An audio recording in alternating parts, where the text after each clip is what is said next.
क्या जाने कौन सी मॉडल है। लेडीज एंड जेंटलमैन, कोजान ऑटोमोटिव की कार्स कलेक्शन कोजान ब्रांड से पेश करेंगे।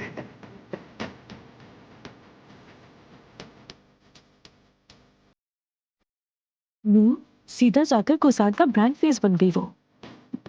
नूर के ब्रांड फेस बनने के बारे में मुझे कुछ क्यों नहीं पता? ये तो चेहरा देख रहे हैं आप लोग, क्या ये ब्रांड फेस लगता है आप लोगों को? तो इस कंपनी का एक ही ब्रांड फेस है और वो फेस है, वो मैं हूँ अली कोजान। जो कुछ तुमने की वो मैं सारी अकल लगाकर अपनी पूरी जिंदगी में भी नहीं कर पाती नूर। दुआ करो कि ये वक्त कभी ना खत्म हो। आज रात तुम्हें हर चीज समझाऊंगा।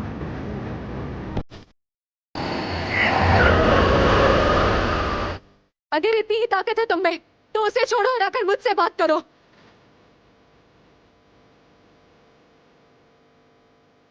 ये मोहब्बत बदुआ बन गई।